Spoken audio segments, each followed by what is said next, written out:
Vrlo često se govori o ekologiji, o zaštiti životne sredine, o važnosti očuvanja i prirode, reka, jezera, šuma, kojih imamo možda i najviše u zemlji, ali i ono što se najviše spominje jeste da li država dobro radi svoj posao ili ne radi, da li je ministarstvo uložilo ovoliko novca, onoliko novca, gde taj novac odlazi. Međutim, vrlo malo se pitamo o tome koliko zapravo mi sami doprinosimo zaštiti životne sredine, koliko imamo energije i sposobnosti da nešto mi sami učinimo, da nešto možda čak i promenimo ili izmenimo. Gde se tu nalazi u celom tom sistemu pojedinac i koliko zapravo od pojedinca, od svakog od nas zavisi da li će nam, da pođemo od toga oko zgrade, oko prvog parkića u gradu, oko naše bašte na selu, oko naše njive i na samoj njivi biti čisto i uredno, koliko ćemo paziti na to šta unosimo na naše zemljište, razgovaramo sa Anjom Jević, politikologom i ekologom, jel mogu tako da kažem? Možete slobodno. Pošto ti si završila političke nauke, ali si završila i master studije za ekologa. Ekološku politiku, tako je. Upravo. Pa eto da pođemo od toga, možda da malo spojimo našu kulturu sa političkim naukama, odnosno sa političkom ekologijom. Šta je to? Pre našeg snimanja spomenuli smo kako je malo i ljudima koji se toliko zalažu za ekologiju i javnosti dosadilo da pričaju o ekologiji, jer ekologija sama po sebi je na neki način utopistički jedan koncept, jedna primenjena nauka koja direktno zalazi i u kvalitet života i u javno zdravlje i u bezbednost i u nacionalne interese, ali nekako zavisi i nije od toga šta mi pričamo suštinski, nego koliko se ekološki ponašamo. Tako da mislim da je mnogo važnije ekološki se ponašati nego dobro o ekologiji pričati. I sad vi ste na početku postavili vrhunsku premisu, a i sam zakonodavac i u našoj zemlji i generalno širom planete postavlja čoveka kao osnovnog uzročnika svih ekoloških problema i klimatskih promena, jer mi našim pojedinačnim odnosom prema životnoj sredini zapravo proizvodimo neke posledice od kojih imamo ili direktne štete ili direktne koristi. Ja volim da kažem da karakter jednog društva se zaista ogleda u tome kako se odnosimo prema životnoj sredini, a naročito prema otpadu.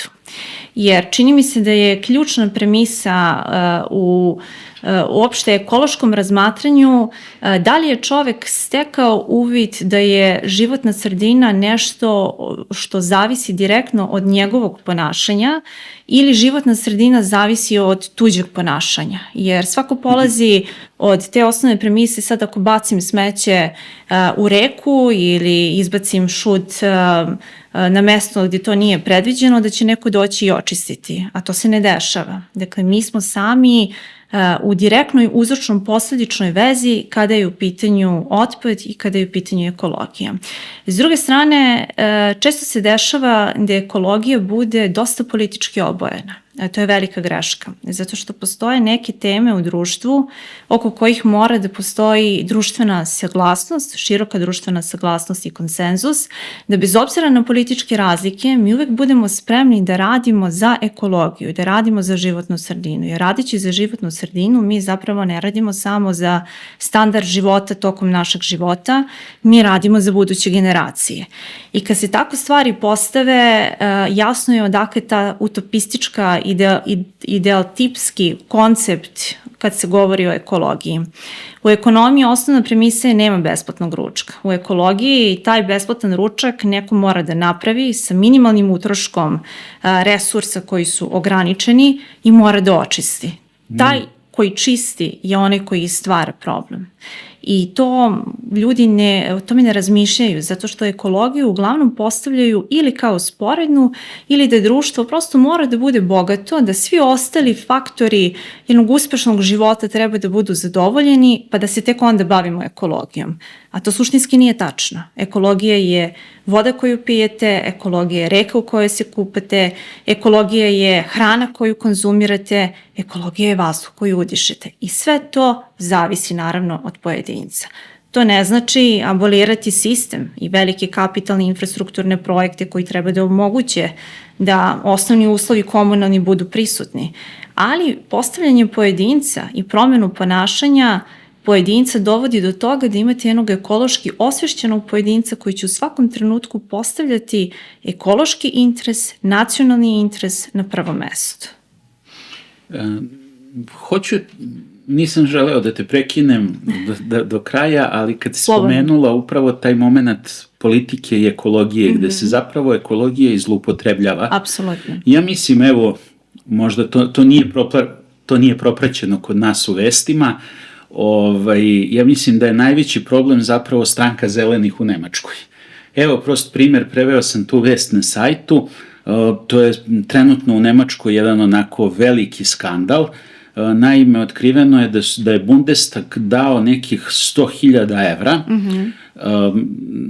određenom institutu koji se zapravo bavi proučavanjem politike i demokratije među crvima, glistama i tim malim insektima, jer naime oni su društvene životinje, pa oni imaju verovatno neku demokratiju, znaju za glasanje, izbore i tako dalje.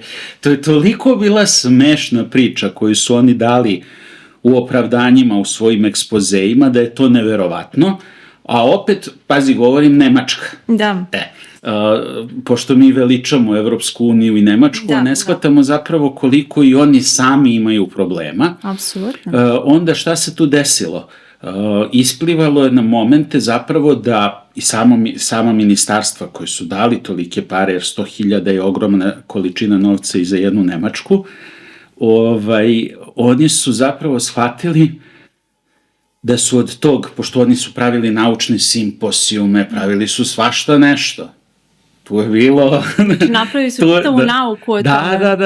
Da. Njihova naučna opravdanja, njihova naučna obaveštenja koji su oni stavljali javno na sajtove, koji su oni iznosili kao ozbiljnu nauku, su bukvalno neverovatna.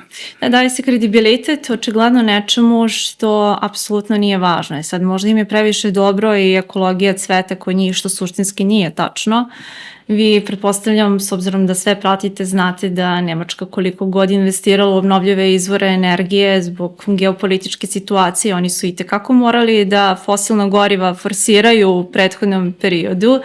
Sad, zašto su se odlučili da 100.000 evra poklone u te svrhe, to je ovako vrlo interesantno. Da, jes. I sa ekološke strane nesvatljivo, ako ćemo da pričamo o objektivnim stvarima i problemima. Pazi, ja sam se istovremeno i smejao i krstio i nisam mogao da verujem šta su oni napravili i šta im je prošlo. Da. Pazi, to je ostao samo kao skandal i koji ćemo nekako da zamažemo, Ukrajina, tamo, vamo, idemo dalje. Čitala sam skoro neki izveštaj, čitao se Koalicije 27, zove se Sistemska greška. To je izveštaj koji ima jedno preko 230 strana, generički napisan u smislu, jer ti svi izveštaji koji se pišu da bi se pokazalo, ne znam, u procesu evrointegracije Srbije, dokle smo došli, u okviru poglavlja 27, šta smo uradili i tako dalje, potpuno udaljavajući se od toga da neće nama Evropska unija stvoriti životne standarde dok ih mi sami ne stvorimo u sopstvenoj zemlji. Da. To su te generičke fraze koji suštinski ništa ne znače. Nedostatak transparentnosti, nedostatak demokratije, endemska korupcija i tako dalje, a vi vidite da nigde u tih 234 strane se ne objašnjava zašto pojedinac u ovoj meri baca otpad i smeće i zagađuje svoju Srbiju, svoju životnu sredinu. I zašto neko tvrdi da je uopšte taj mehanizam pristupanja Evropske unije zapravo najbolji mehanizam ostvarivanja ekološke svesti i postizanja životnog standarda. Toga nije bilo. Kad smo kod toga, ja mislim da mi prvenstveno ne razumemo i zato i pričamo sad na tu temu, da mi prvenstveno ne razumemo činjenice o Evropskoj uniji. Evropska unija je prvenstveno jedan politički mehanizam koji ima jasno ustrojstvo i koji košta. Tako je. Mi ne shvatamo, evo, ja nisam čuo ispravi me, možda ti bolje znaš jer si u toku sa tim stvarima i pratiš, ali ja nisam video da je neko spomenuo da zapravo pristupanjem u Evropsku uniju preuzimaju se određene propisi, preuzimaju se određeni zakoni i što je najvažnije, preuzimaju se određene obaveze prema evropskim institucijama u Briselu.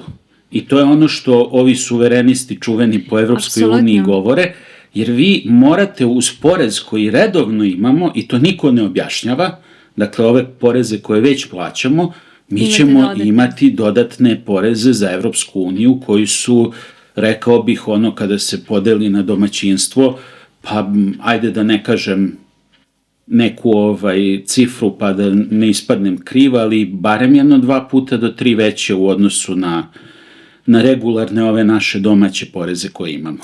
Znate kako, prvo, ono što mi svi zaboravljamo kada pričamo o tome, Evropska unija nije nikakav monolit i meni strašno smeta kada kaže Brisel očekuje ili Evropska unija očekuje ili ekološki model Evropske unije. Tako nešto ne postoji. Ona je heterogena zajednica, podsjetit ću, nastala kao Evropska zajednica za ugalj i čelik. Sve te države su imale ozbiljan decenijski razvoj korištenjem upravo fosilnih goriva. I zato kada se traži implementacija bilo čega, treba se poći od društvenog, političkog, istorijskog konteksta zemlje o kojoj se priča.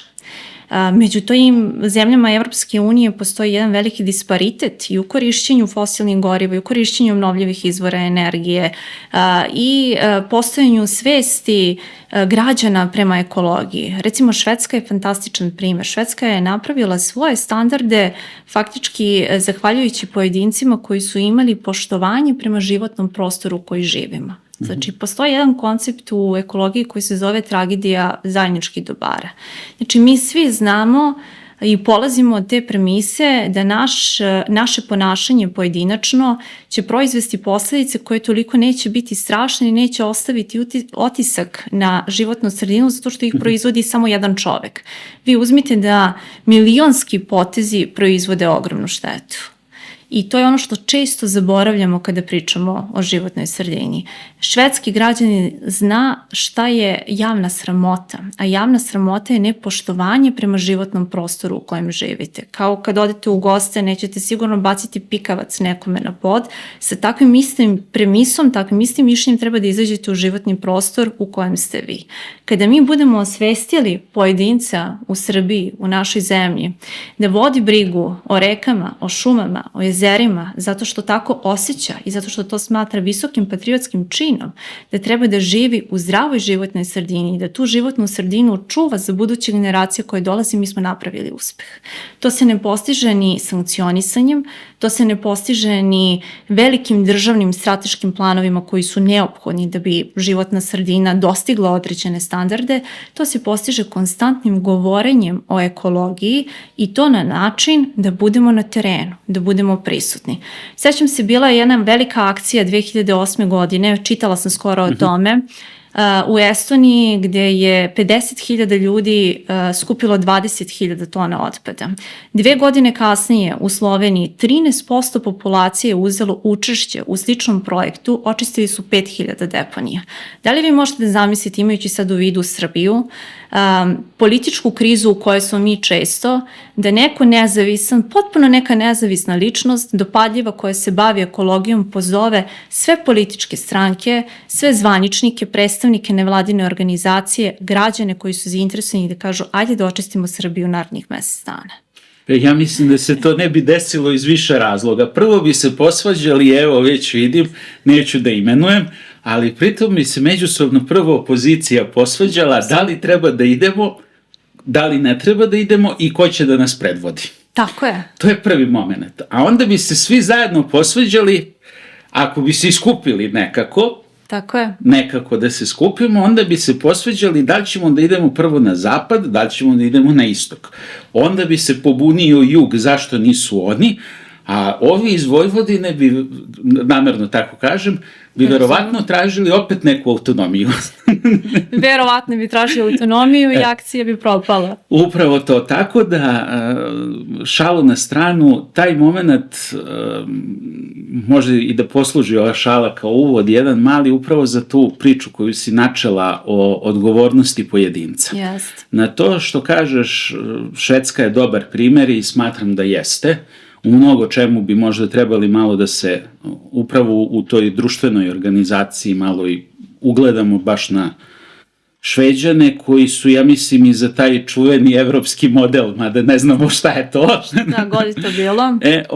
Da su malo iznad tog evropskog modela i da bi taj evropski model i sam mogao da se ugleda na Švedsku. Međutim, ono što bi ti ljudi rekli u tom momentu, to Šveđani, oni to imaju, vaspitani su tako. Ali niko ne postavlja pitanje, a zašto ti svoju decu nisi vaspitao tako? Tako je, to je osnov. Prva stvar. Jeste. Druga, onda bi ti rekli, Šveđani imaju zakon, kod nas nema države. Znam ih barem 10 koji bi to rekli, iako me to nervira, iako su mi dobri prijatelji. Rekli, morate da imate strano finansiranje, da postanete ravnopravni član Evropske unije i sve će to da se reši preko noći, stisnuće se ovako taster i sutra će svi da budu ekološki vaspitani i da razumeju kako treba da se ponaša.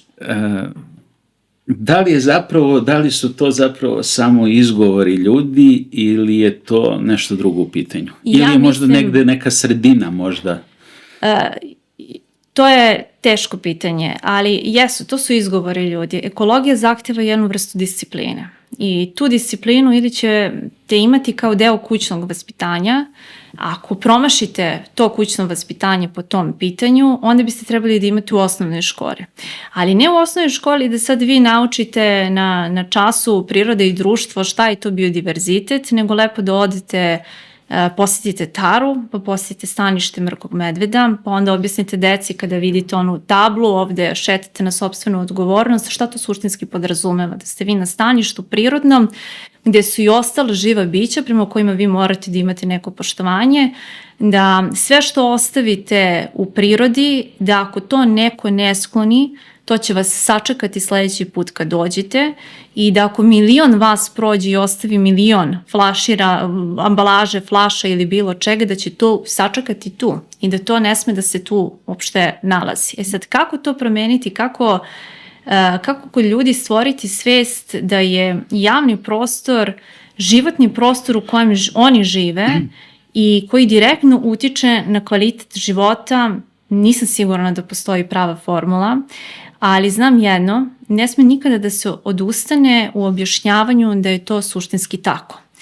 I mislim da je jako važno da postoje konstantno ekološke akcije. Meni se čini da u našoj zemlji o ekologiji se priča kada se desi neka veća ekološka šteta, i da se onda to politizuje i onda postaje sledeće. To postaje onda propagandni alat opozicije ili bilo koje grupacije koja vidi da je pozicija i sistem kriv za sve.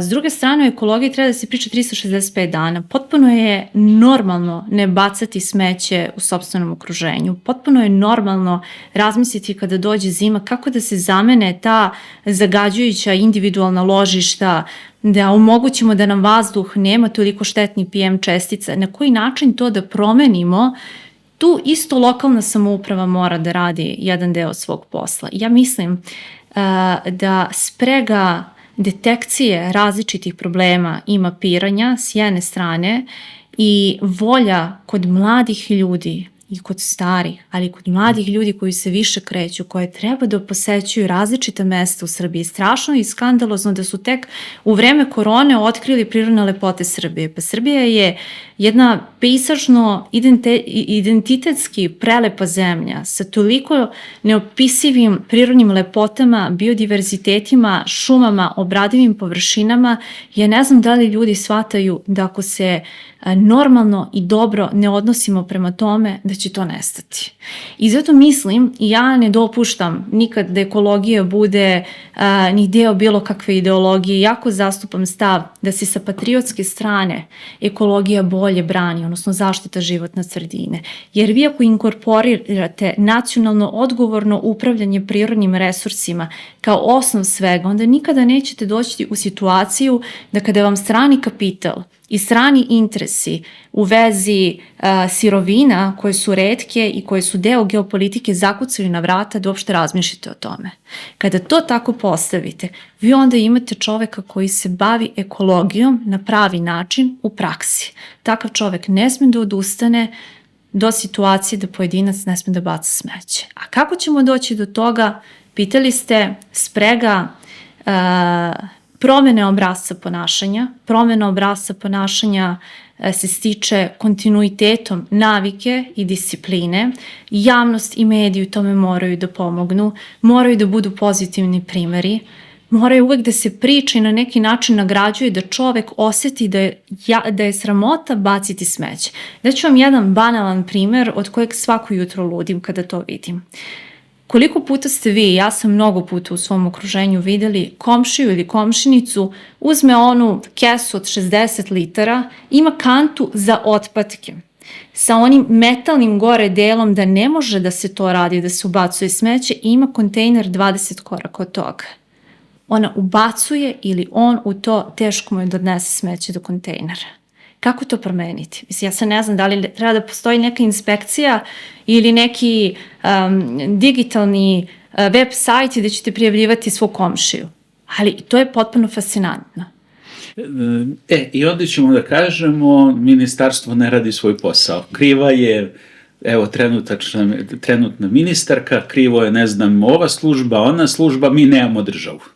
To bi bio zaključak i to nam je najlakše da kažemo. Zapravo je najlakše okriviti sistem. Mi možemo, i pazite, to je objektivan razlog zašto ne pričamo o tim temama. Mi možemo da kažemo politička kriza nas sprečava da pričamo o temama koje su od izuzetnog značaja za normalno funkcionisanje i svakodnevan život građana. To je tačno.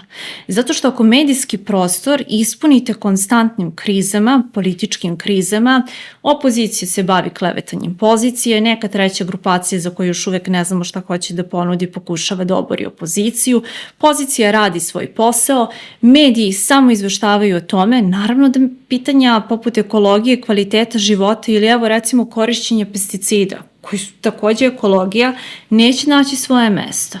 Neće naći svoje mesto u javnom životu, nećemo pričati o tome i ono što je najvažnije je dovoljno pričati, nećemo to rešiti.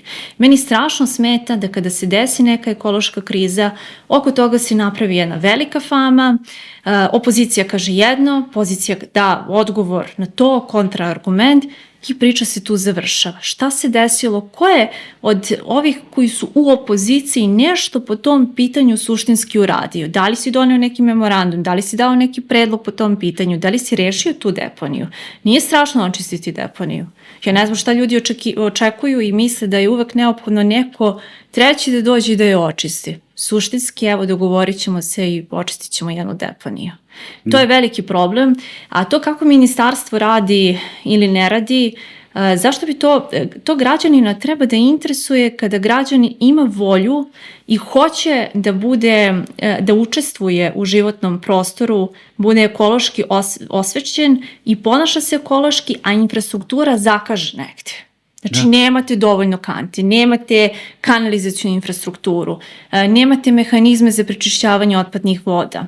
Evo, ove godine napravljen je regionalni centar za upravljanje otpadom. To nije mala stvar. Možda se kritikuje kad je do njega došlo. Da li nam treba više regionalnih centara? Treba. Činjenica je isto da će ministarstvo prvi put imati mnogo veći budžet, 25,6 milijardi, što nije mala cifra. Posjetit ću, pre 5 godina imali su 5 puta manje.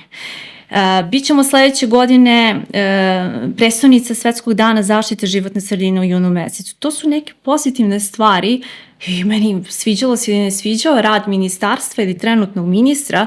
Ako je nešto objektivno dobro, to treba pohvaliti. Ono što je objektivno loše, treba naći mehanizam kako to popraviti. I ja mislim da je to obaveza opozicije i obaveza onih predstavnika u vlasti koji se možda nisu pitali za nešto. A obaveza pojedinca je da počne da se ponaša ekološki, da svoj životni prostor krene da čisti. Jer kao što u stanu ne pravi haos, ili ga možda pravi, ali u gostima sigurno ne radi, tako treba da ima ponašanje i napolju. Jednostavno nije društveno prihvatljivo i treba vratiti javnu sramotu za neke stvari.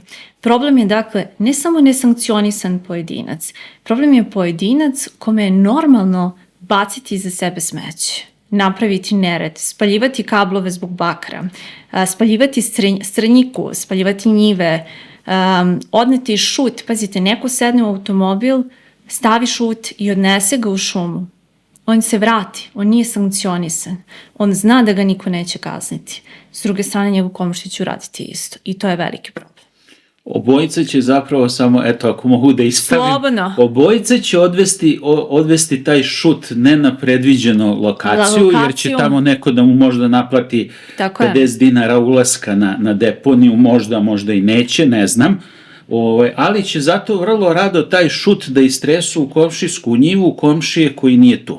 Tako je. Koji možda živi u inostranstvu, koji je možda otišao trbukom za kruhom u grad, jer mu je takav život, a onda će da mu kažu koga on ima. Yes. Živi tamo, ne znam, živi u Beču, ima on punje para, pa neka čisti. A u Beču verovatno to neće uraditi. Da. Neće baciti jer će biti u manjini onih koji bacaju otpad i smeće na ulicu. Pazite, mislim da je, izvinite ako sam prekinula, zakonodavac je jasno definisao i to je mnogo lako odbranjiv argument. Pojedinac je taj koji je odgovoran. Još je Sretenjski ustav 1835 u članu 197 definisao šume i njive kao opšte narodno dobro, koje niko ne može svojatati nikakav starešina, a svaki Srbin može uživati i koristiti. Prema zakonu o zaštiti životne sredine i član 4 i član 5 definiše da sistem zaštite životne sredine sprovode građani, grupe građana i njihovo udruženje. Dakle, ustav kao što predviđa pravo na zdravu životnu sredinu, istovremeno predviđa obaveze svakoga od nas kako da se odnosimo prema toj životnoj sredini. Kada imate ekološki osvešćenog pojedinca i pojedinca koji shvata šta je održivi razvoj, a održivi razvoj je razvoj koji podrazumeva ekonomski razvoj, ali zaštitu prirodnih resursa i pritom je suverenista, zna da sačuva svoje resurse za generacije koje dolaze, vi nikada nemate problem u društvu, a nemate problem ni u državi. To je teško ostvarivo, ali moguće. Ja bih sada dodao i taj moment, evo možda da ispričam lična 2 događaja pa da ih prokomentarišemo. Gledao sam, pratim ovaj sajt Ministarstva za zaštitu životne sredine i vidim i prethodni ministar i ovaj sadašnji, one su, prvo Sara je takođe vaša koleginica, ona je biolog, zna devojka, to jest žena je godinama u zaštiti životne sredine i mislim da ona zaista zna šta radi, bar što se struke tiče. Tu ne znam da li bi, evo ja nisam stručnjak, ali ne znam da li bi nešto moglo da se nađe. Ali verovatno moguće i da ima, nije to problem. A sa druge strane, ono što mi je još za prethodnog ministra, za Irenu Vujić, ostalo upečatljivo jeste koliko je zapravo ministarstvo očistilo deponija, uložilo novca, a te deponije su vrlo brzo ponovo, i to su divlje deponije, da se razumemo, divlje deponije koje su napravili lokalni meštani tih mesta, sela i tako dalje. I ostao mi je u sećanju jedan događaj, pošto je i moji su, a i ja volim selo, bio sam jednom prilikom u ovoj seoskoj apoteci, poljoprivrednoj, kupovao neku đubrivo za cveće, ali ovi moji su uvek voljeli tu neku marku organsku i to je to. Nju uzimaš, domaća je firma i kraj priče piše da je ekološki, da se pravi na biljnoj bazi i tako dalje, to uzimaš. Izvuči dobro. I ništa, ja došao i sad ispred mene je neki poljoprivrednik, gazda koji kupuje za par hektara kukuruza, to se dobro sećam da mu je bio kukuruz, đubrivo. I ovaj mu u apoteci čovek objašnjava imaš ovo, toliko litara ovako, prskaš onako, dakle, celu tu sistematizaciju oko prskanja mu je čovek objasnio. On je to sve, da li je čuo išta, ja ne znam, ali je on došao, trebalo mu je zapravo 4 litre te tečnosti da kupi. On je tražio 7-8 litara. I ovaj ga čovjek gleda i kaže, pa šta će ti toliko, sad sam ti rekao, znači tvoja njiva, tolika količina, toliko, imaš toliko i toliko puta prskanja, uzimaš to. Ne, daj ti meni toliko. Ali šta će ti? Sad ga pita prodavac. Kaže, nema veze da ja budem siguran. Pa to je veliki problem. Struka nije dobro samo teorijski na papiru. Struka mora da bude prisutna praktično i u pomoći Ne samo ministarstvu, nego običnom čoveku. Zato se ja vraćam, u medijima mora da postoji taj prostor gde se ljudi edukuju o nekim stvarima. Pretpostavljam da znate, upotreba pesticida, to je tek u fazi pripreme na koji način sertifikovanje kod velikih proizvođača. Šta je sa malim proizvođačima? Ko je njih naučio, a da isključimo mogućnost da je to možda preko veštačke inteligencije, kako se pesticidi koriste?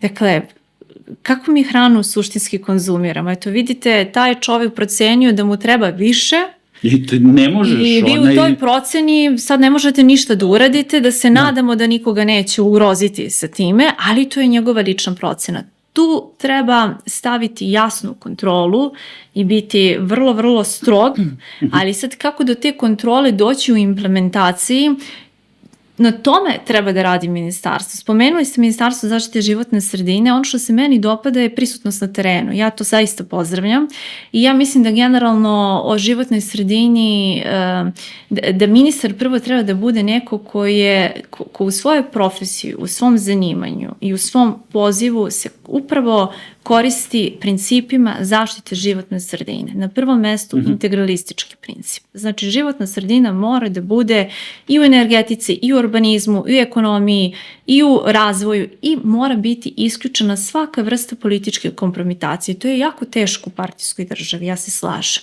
Ali neko ko vodi Ministarstvo životne sredine mora da bude spreman da bude u potpunosti nezavisan i da bude korektivni faktor, jedna vrsta bastiona zaštite životne sredine i ekologije u društvu.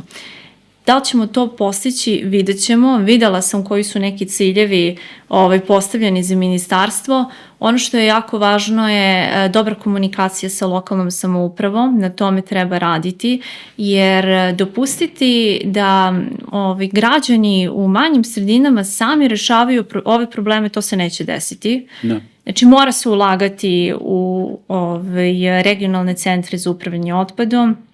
Potpuno je normalno da ih ima više, da bi se jednostavno lokalne samouprave sve obezbedile i da bi se krenulo u čišćenje divljih deponija.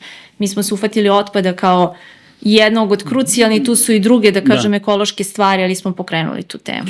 Pa zato što otpad je nekako najvidljiviji za pojedince. Jest, najvidljiviji. Jer ono što, evo, spomenula si te odnošenje smeća. Ja znam i ono što sam obišao po Srbiji, u većini gradova, u većini lokalnih samouprava postoje one čuvene dve kante za kuću, jedna zelena i jedna plava, i znam da su svi dobili kakva takva obaveštenja da je plava za karton, papir, staklo i tako dalje, a ova zelena je za, jel tako, normalni otpad. Normalni otpad. Onda što sam imao prilike da vidim na terenu, to je da neću da kažem procenat, ali veliki broj građana uopšte to ne poštuje. Nego se to tako trpa, jurca i to je to. Čak sam video jednom prilikom i u Beogradu ove sad moderne kante koje smo dobili pa razvrstano za svašta nešto. Čovek koji čisti ulice, jel tako, on je otvorio onaj poklopac i baš na prometnom mestu, na Zelenom vencu, otvorio onaj poklopac, sipao sve što ima u onu svoju veliku i on je to tako otišao.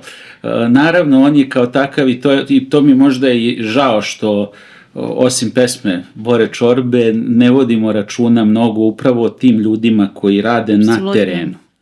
Ljudi koji rade na terenu su osnov, oni treba da imaju veliko poštovanje svih nas, jer oni rade mukotrpan posao.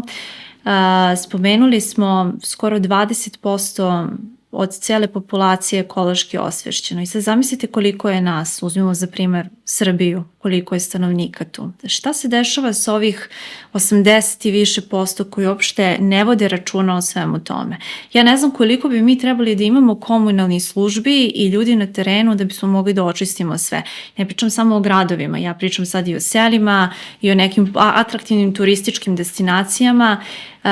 Mislim da moramo da se vratimo onome što je ključ, a to je osvešćenost pojedinca, osvešćenost kod kuće, osvešćenost u školi, osvešćenost u medijima, lični primeri, pozitivni primeri.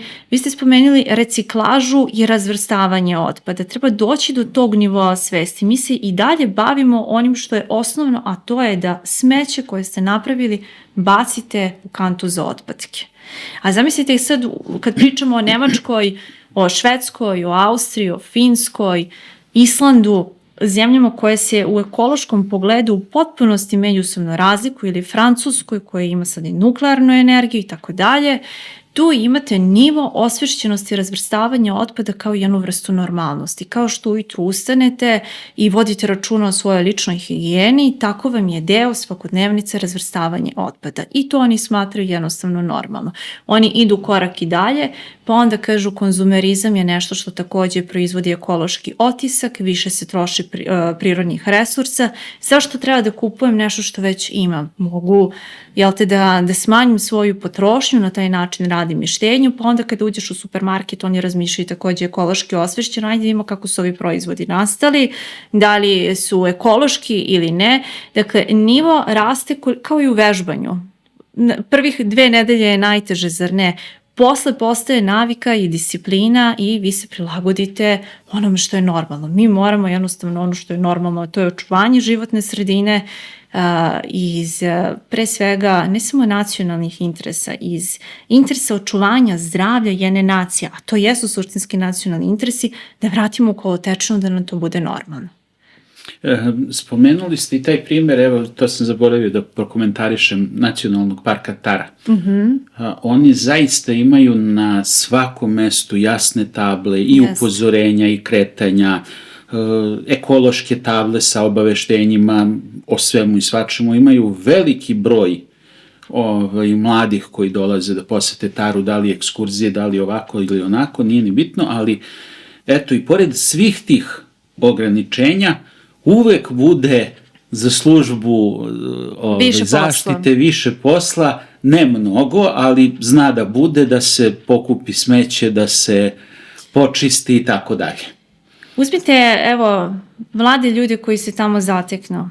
Ako je većinski stav da je to u redu napraviti, da možete da ostavite iza sebe smeće, onda je to većinski stav, oni nemaju nikakvu vrstu odgovornosti. Ako je stav u društvu takav da ne postoji izvesnost sankcionisanja takvog dela, iako je zagađivanje životne sredine najteže krivično delo prema zakonu o zaštiti životne sredine, ali jednostavno sudska praksa pokazuje da se time vrlo malo bave ili da su kazne male. Mislim, da se pitam, ja bi svaku onu kaznu uvećala za 1 nulu bez razmišljenja, ali ne znam koliko bi suštinski to postigla. Razlog je, opet se vratimo, svest pojedinca i obrazac ponašanja. Sramota treba da bude da se baci smeće. I to kad postignemo, mi smo već odradili jedan određeni deo posla. To nije dovoljno. Sistem promene obrazaca ponašanja prema životnom prostoru u kojem živite i sistem sankcionisanja mora na tome da se radi. Kako će se to rešiti? Da li će se staviti kamere na tim neuralgičnim tačkama? Da li će se zaista napraviti neka platforma gde ćete moći da prijavite nekoga? Da li će se smanjiti sudski troškovi u vezi toga, pa na neki način motivisati građani da dodatno učestvuju, da oni koji zagađuju životnu sredinu treba da budu kažnjeni, ali to je jedan proces i taj proces jednostavno će da traje, na njemu treba insistirati u javnim obraćanjima, na njemu treba insistirati od svakog lokalnog funkcionera. Meni je jako krivo što dosta ljudi koji rukovode nisu ekološki osvešćeni. Oni smatraju ekologiju kao jednu sporednu granu koja je važna, ali ne moram ja time da se bavim. A to mora da se promeni. To se menja kada vi napravite takav mehanizam u društvu da morate da mislite ekološki osvešćeno. Da ne postoji drugačija mogućnost razmišljanja kada izađete u životni prostor koji je zajedničko dobro, koji pripada svima nama. Ja sam, evo, kad smo kod toga, sad ćemo da pređemo upravo na te više nivoje, pa evo jedan mali uvod. Ja sam sa jednim bivšim urednikom imao, nismo se posvađali, ali bio je spor, nije razumeo da ekologija i zaštita životne sredine nisu isti pojmovi. Nisu. Prvo to. A pritom, kažem, bio je urednik, određivo je neke stvari i bavio se nekim stvarima i nije bio loš, da se razumemo. Uopšte ovo nije kritika na njega, nego stav koliko zapravo mi sa određenim vrstama predrasuda ulazimo u sve. A kad ulazimo takvi i kad se ponašamo privatno tako kako se ponašamo prema sopstvenoj okolini i okruženju, onda se logični pitanje i produžava se to pitanje lične odgovornosti i na preduzetništvo, prvenstveno privatno, a zatim i generalno na državna preduzeća, na državne firme, gde je zapravo onda tu odgovornost pojedinca, ali i rukovodećih, eto, reći sad Košović, rukovodećih organa. Rukovodećih organa. Pa nema tu dileme. Oni koji je rukovodeći organ i jedan od ključnih principa životne sredine, zagađivač mora da plaća. Tu nema dilema. Dakle, onaj ko rukovodi bilo kakvim preduzećem koji proizvodi ekološku štetu mora za to i da plati. I to tako funkcioniše. Sad, kad ste rekli predrasude, u ekologiji je previše predrasuda. U ekologiji je toliko predrasuda da je meni potpuno jasno zašto nekim ljudima dosadi iz te ljubavi prema životnoj sredini da uopšte pričaju o ekologiji. Prva predrasuda je da je ekologija ideološka i da je ekologija politička. Predrasuda je da je ekologija i stanje u životnoj sredini da je odgovoran samo sistem. To apsolutno nije tako. Odgovoran je, dakle, pojedinac i da li imamo zakon koji se primenjuje ili se ne primenjuje i kako ga u praksi možemo suštinski primeniti.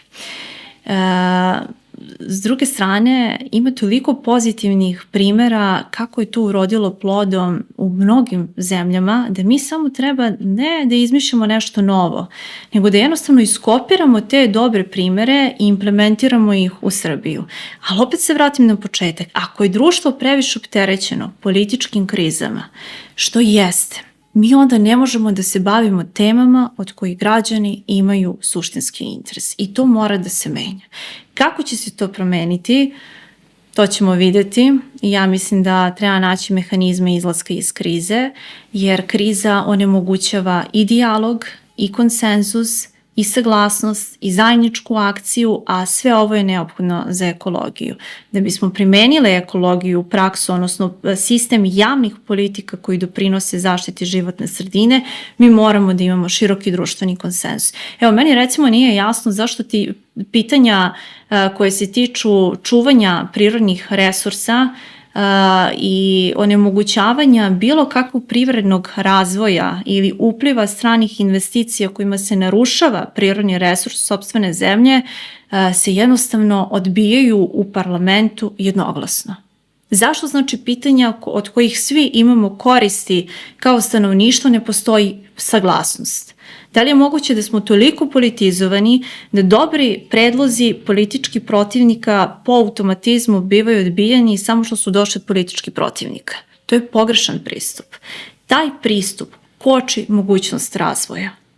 Zašto smo toliko svesni neke grupacije koje pokušavaju da izgrade svoju političku reputaciju kao veliki zagovornici evrointegracija, zašto nam se predstavlja da je jedino ulazak u Evropsku uniju i taj evropski okvir nešto što će omogućiti dostizanje životnih standarda ovde?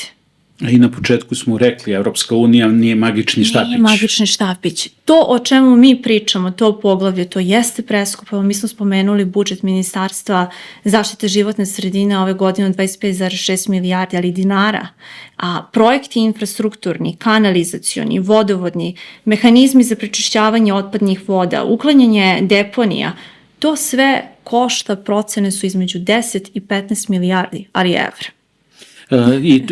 I to je i predsednik spomenuo u jednom pre par meseci da je kanalizacija da je ogroman problem za nas. Ali ja bih podsjetio da Nemačka recimo ima problem sada sa obnovom dotrajalih mostova. Evo imamo i taj čuveni problem ovog našeg mosta starog. Da li da se ruši, da li da se ne ruši, a ne vidimo recimo i mediji ne žele da prenesu pitanje upravo nemačkih putara gde se nemačka vlada ozbiljno kritikuje upravo u kontekstu kako se zove, što ne stižu, odnosno nemaju dovoljno finansija da reše problem obnove puteva po Nemačkoj. Naprimjer, to ovdje ljudi ne znaju. Tako je. Znači oni imaju par hiljada mostova koji su ozbiljno ugroženi, jer nemaju sredstva da se svi odmah obnove. Ali za istraživanje o crvima i mikrobiologiju u tom pogledu imaju 100.000. To su sve paradoksi savremenog doba koji su ovako vrlo pogrešni, ali na nama je da ih menjamo svakodnevno i ja mislim da tu ima prostora. I spomenuli smo taj moment upravo te, što kažeš, političke krize. Imamo, ali zaista, evo sad ti me razuveri, pošto i ti si, to je tvoja politička opcija je zvanično deo opozicije, čini mi se da i opozicija nema taj moment svesti, reći ću nacionalne, pa da umesto proizvodnje veštačke krize, gde će se videti sve ono što je najgore u vladajućoj opciji i samo će o tome se pričati i samo će se to govoriti, pa čak i dobre stvari će se pretvarati u loše, da se nekako u tom kontekstu ne vidi i ne pita se uopšte, pa gde tu sutra? Znaš, gde ćemo mi evo, kad smo pomenuli Evropsku uniju, evo sutra uđemo mi u Evropsku uniju i šta će onda biti? Mislim da smo mi kao društvo, i to ne mislim građani, to je građanima nametnuto. Svaki građanin želi da živi u jednoj normalnoj sredini, da ima bolji kvalitet života, da ne mora da razmišlja o svojoj bezbednosti i jednostavno da može tokom svog života, ajde da kažem, da uživa sve ono što jedan život doprinosi. Da bude neopterećen političkom krizom, političarima, parlamentom i sukobima. Mene jednostavno bude sramota kad gledam najviše zakonodavno telo. Ja osjećam ličnu sramotu jer ono treba da bude neki glas javnosti svih nas. I ovo sad kažem kao običan građanin, potpuno zaboravljajući poziciju koju nosim i političku stranku koju zastupam. Ali definitivno mislim da smo opterećeni političkim marketingom u smislu da političkog protivnika porazimo bez da ponudimo rešenje za građane. I to je veliki problem. Mi moramo da budemo fokusirani kao društvo da kada jednog dana se promeni vlast, normalno je kada ste u opoziciji da želite da promenite vlast, da želite nekoga da zamenite, da kada dođete u tu poziciju da imate šta da ponudite, da imate da ponudite neke političke programe, da ste tokom tog procesa mogli da upoznate građane sa tim svojim političkim programom. Šta je to čime se vi bavite, koje su vaši stavovi o ključnim temama sa kojima će se društvo suočiti u narednom periodu. Narodna stranka sa te strane stvarno može da se pohvali, jer mi smo stranka koja smo mala, ali smo političke programe i tekako imamo ih u našim,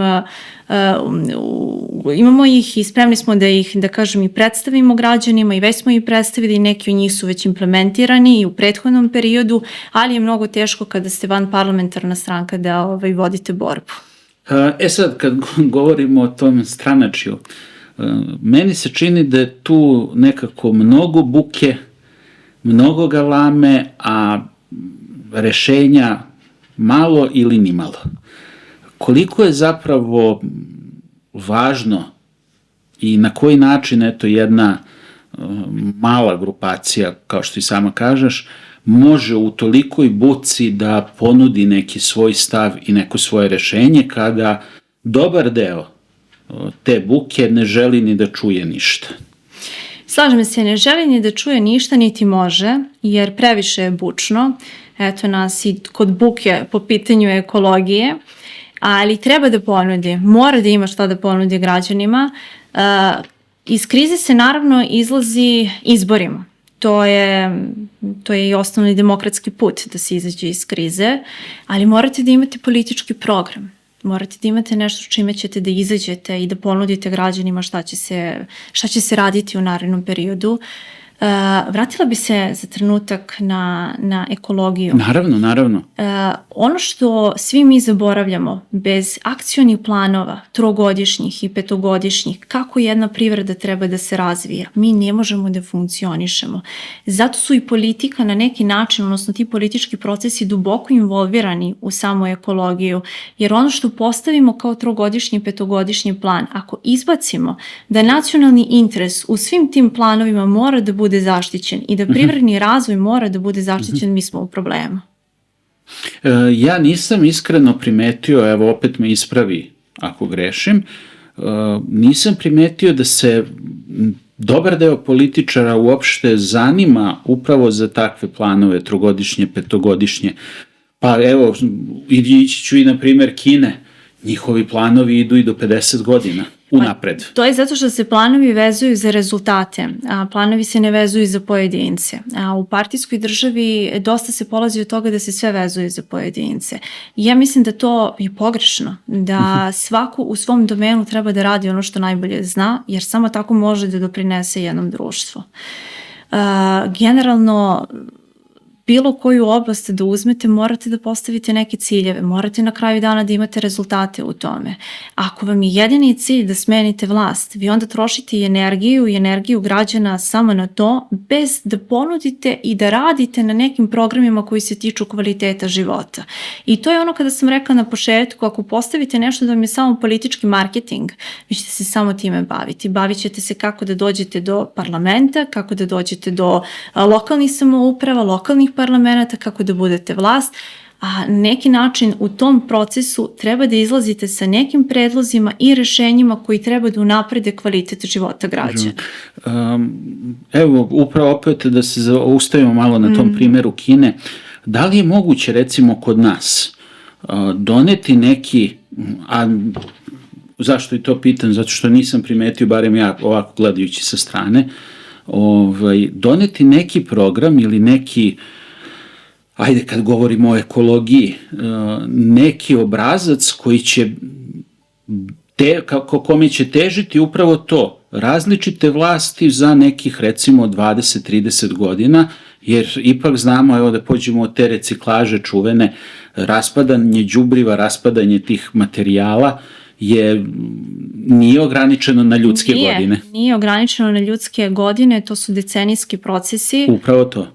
I kao takvi, upravo vraćam se na početak, Ministarstvo zaštite životne sredine treba da bude bastion, u potpunosti nezavisno od aktuelne svakodnevne politike i političkih poena, oslobođeno svake ideologije. Treba da sede stručnjaci, agronomi, šumari, ljudi koji se razumeju, biolozi i koji će moći da napišu takve programe i da se takvi programi realizuju u narednom periodu bez obzira ko je na vlasti. Vlast je smenjiva, ali ciljevi ekološki ne treba da budu. Oni samo treba da se prilagođavaju geopolitičkom kontekstu i da se nikada ne odstupa da ono što su prirodni resursi jedne zemlje na bilo koji način treba da se nađu na pregovaračkom stolu, jer se time ne pregovara. Dakle, resursima budućih generacija i zdravljem stanovništva se nikada ne pregovara. Da li je moguće? Ja mislim da jeste. I mi tome treba da težimo i ako nešto nam se sad čini da nije moguće, onda moramo da promenimo sisteme da bi to bilo moguće.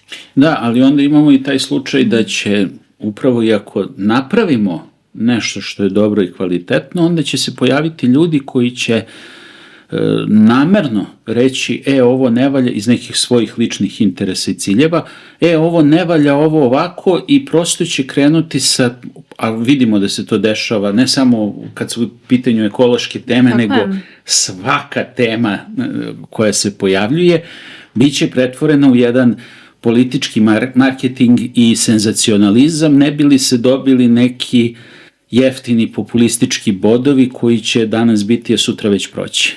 Da, i to jeste najveći problem. Ali je na nama svima kao građanima i ljudima koji nose neke pozicije da postavimo interese ne partijski na prvo mesto, ne lične na prvo mesto, nego da jednostavno pokušamo interese građana zbog onoga i zbog čega smo odlučili da sudjelujemo u društvenom životu, da postavimo kao prioritet. Kako do toga doći? ponovo kažem, dijalog, konsenzus, spremnost za razgovor, spremnost da se podrže dobri projekti, da se podrže dobra rešenja i izlazak iz krize. Ja ne mogu da shvatim da nekome ne ide u prilog izbori. To je potpuno nelogično ako ste u opoziciji, to je potpuno nelogično da ne budete spremni, morate da budete uvek spremni. Narodna stranka ima taj cilj da se vrati u parlament, da može neke od svojih programa, neke od svojih ideja, programskih načela da implementira u društvo, da se oni jednostavno nađu u praksi kroz različite rešenja koje smo ponudili. Pitaću te ovako sad kad smo upravo kod izbora, pitaću te otvoreno. Evo. Da.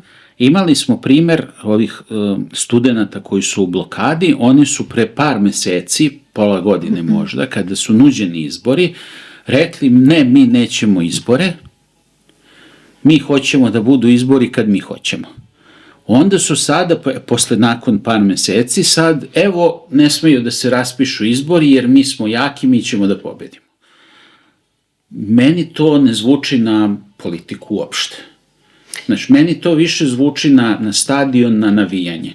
Da li takva retorika nosi pobednički zamajac i nosi mogućnost ne pobede na izborima uzimanja vlasti, nego da li je to zamajac koji sutra može da pokrene promene u ekologiji, u industriji, u svakoj grani? Znate šta je najveći problem kad postavite to pitanje?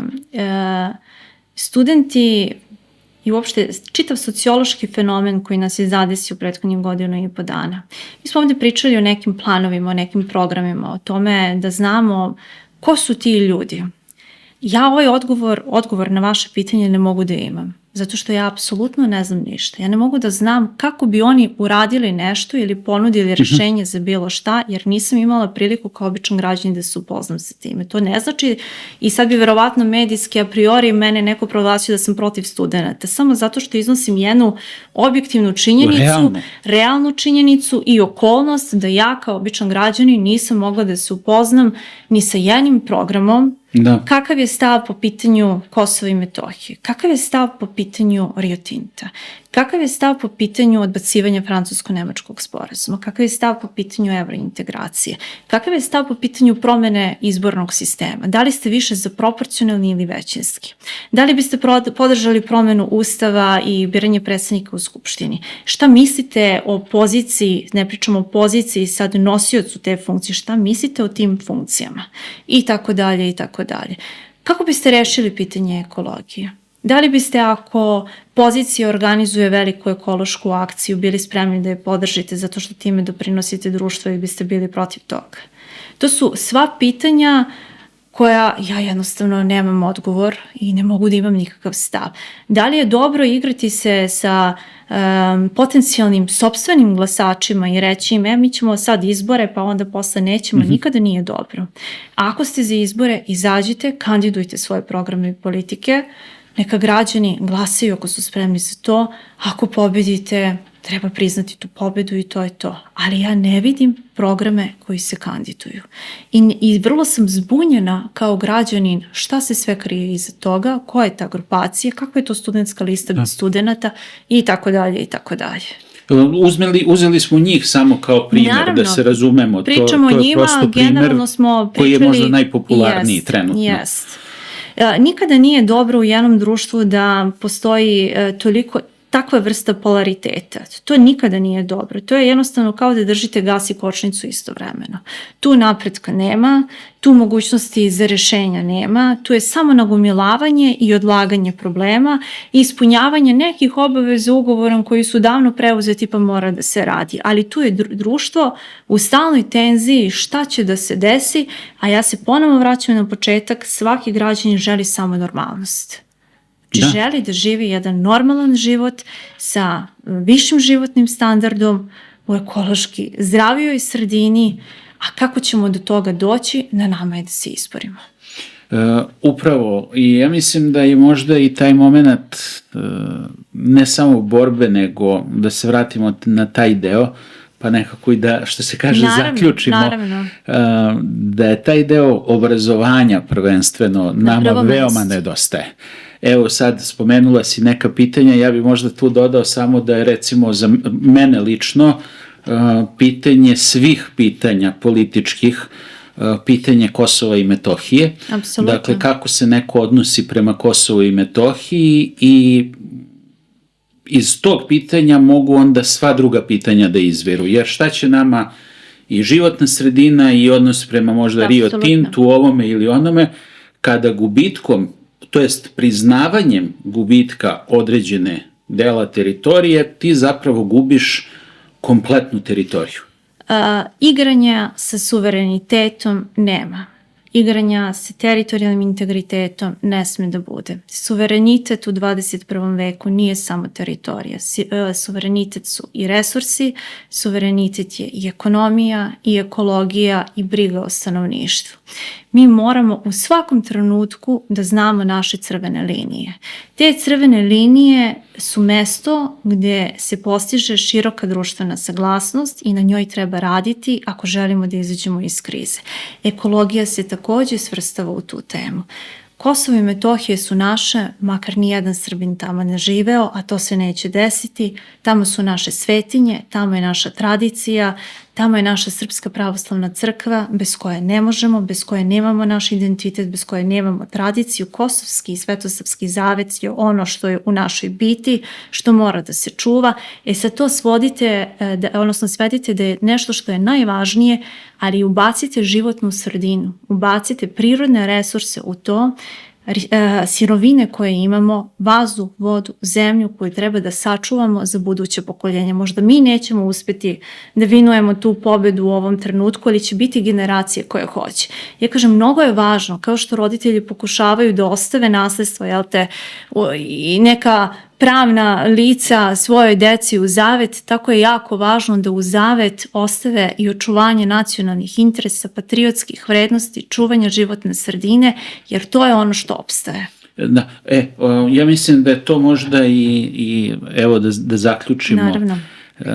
Najvažniji deo uz podsjećanje onih reči upravo koje si ti rekla, evo malo da parafraziram, ekologija, zaštita životne sredine, treba podvući znak jednakosti sa kulturom, sa obrazovanjem, sa nacionalnim identitetom i u tom kontekstu treba razmišljati da počevši, a to je ono možda najviše što pojedinac može da doprinese u najvećem delu slučajeva, da bacanje jednog papirića, evo pošto većina voli da puši, nekog opuška, bacanje tako otpada gde stignemo nije ni patriotski, ponajmanje je kulturno, ponajmanje tu može da se podvuče znak jednakosti sa određenim identitetom. Nosanje zastava na stadionima, na utakmicama je, evo reći ću i to, beznačajno, ali počistiti oko svoje njive, počistiti dvorište komšije koji nije trenutno u Srbiji, očistiti đubre sa neke divlje deponije, pa makar to sam uradio, to jeste patriotizam. To jeste rodoljublje, koja je bolja reč nego patriotizam. To je ono što možda svi treba da činimo. Tako je.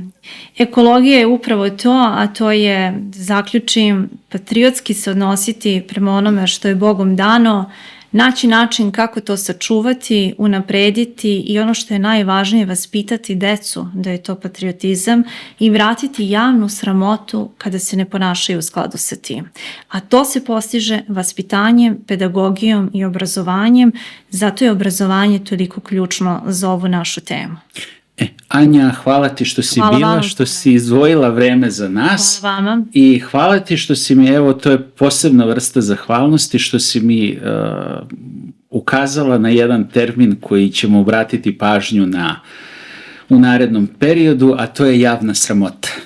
Tako da, eto, u narednom periodu malo ćemo se baviti tim pitanjem više, pa ćemo pokrenuti neke teme, ne samo, evo, sad smo pričali o ekologiji, a sledeći put ćemo malo pričati i o nekim drugim javnim sramotama koje su takođe važne, a koje smo zaboravili. Hvala još jednom. Hvala vam puno. A vi zapratite ove naše društvene mreže, pogledajte malo i naš sajt, pogledajte rad naše drage gošće, pa se vidimo u narednoj epizodi. Pozdrav svima!